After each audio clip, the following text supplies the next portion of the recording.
guys, today we're going to read Giraffes Can't Dance by Giles Andreae.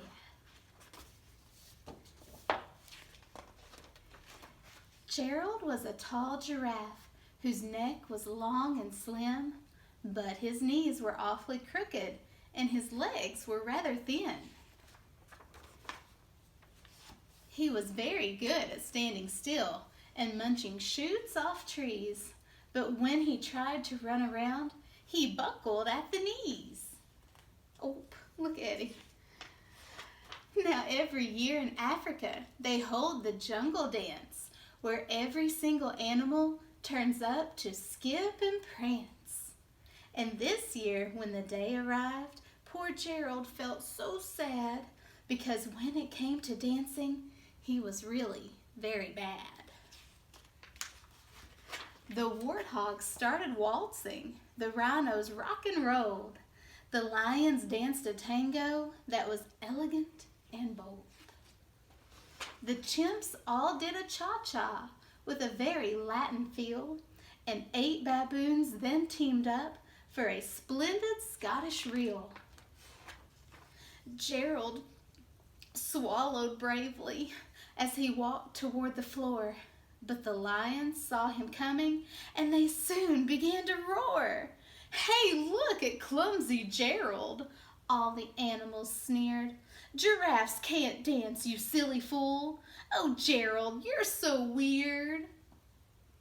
Oh, that's so sad. They were really mean to him. Gerald simply froze up. He was rooted to the spot. "They're right," he thought. "I'm useless. Oh, I feel like such a clot." So he crept off from the dance floor and he started walking home.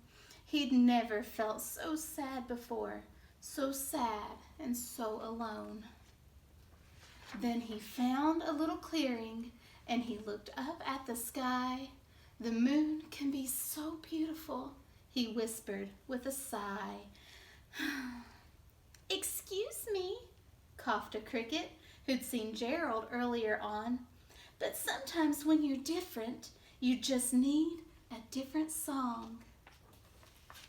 Listen to the swaying grass and listen to the trees.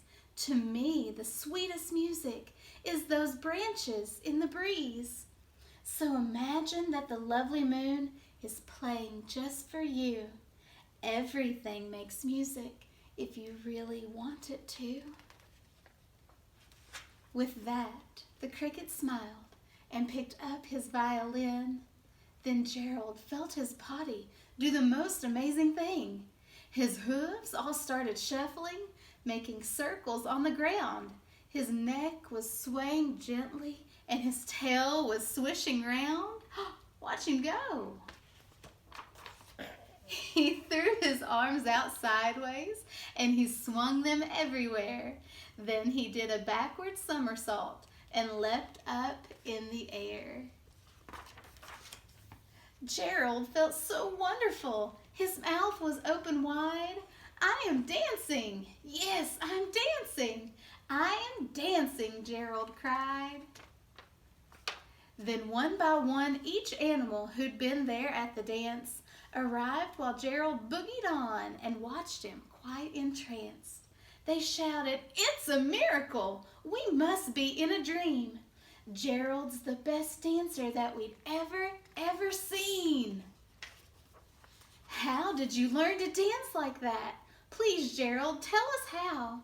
But Gerald simply twirled around and finished with a bow. Then he raised his head and looked up at the moon and stars above. "We all can dance," he said, "when we find music that we love." And that goes to show you that if somebody tries to bring you down, you just keep your head held high like Gerald and don't listen to him. You are wonderful. Bye-bye.